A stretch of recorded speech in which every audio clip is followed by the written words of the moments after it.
Hey guys, welcome back to my channel. Thank you very much for joining me. This video will be dedicated to my probability and statistics students. Yes guys, I miss you and I love you all so much. I'll see you guys soon though. So the video will be on our random variable that we're going to be doing for chapter 16. So random variable is basically a numerical description of an outcome in an experiment or simulation. So we know experiment will be the actual or the practical thing that we carry out, and the simulation is the pretending part where we're going to assume the possible outcomes.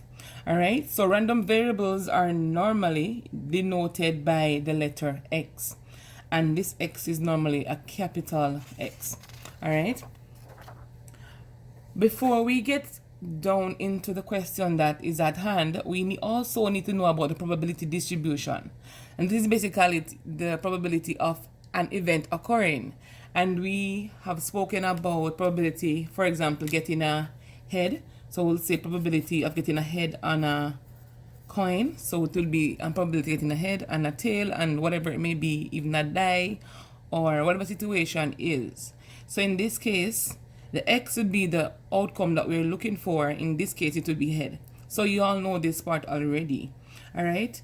And I explained to you the chance of X occurring. So we need to know the sample space. And so the sample space basically the number of possible outcomes in all, meaning you're giving basically a total of whatever, of how many items that you're seeing. All right, let's move to the question. It's going to be a very short video because we only have one question to break down. So here it says a box contains 3 $1 bill, 2 $5 bills, one $10 bill, and one $20 bill. We're asked to construct a probability distribution below. And as I mentioned to you, probability distribution is probability of the event occurring, which is P of X. And so this can be in the form of a table, a diagram, or a tree diagram, or however they want it. In this form, we're going to be using a table to show the random variable and probability distribution and their relationship. All right, so let's go. So if we speak about the random variable here, it would be the money in form of bills, and the probability is being how many bills are in the bag and what's their proportion. So what we do first is to create a table, and the table will have the random variable here. I'm gonna put a capital X, but this X you can choose to put the word money beside it, or you put bills. All right, so next we need to know the probability distribution aspect. We're going to say P of X. So the probability here, we need to know what about the probability of getting each bill from the box. And we also need to know the sample space. So for this question, the sample space would be the amount of bills in the bag.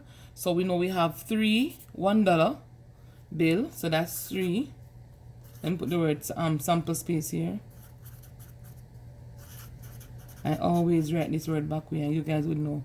So 3 $1 bill, we have 2 $5 bills, we have 1 $10 bill, and we have 1 $20 bill.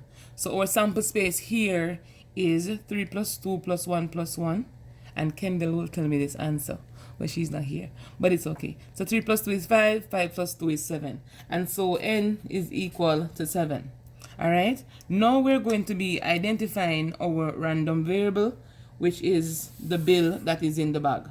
So we know we have a $1 bill. And you don't want to put the word bill, but I'm just going to put that. A $1 bill. We have a $5 bill.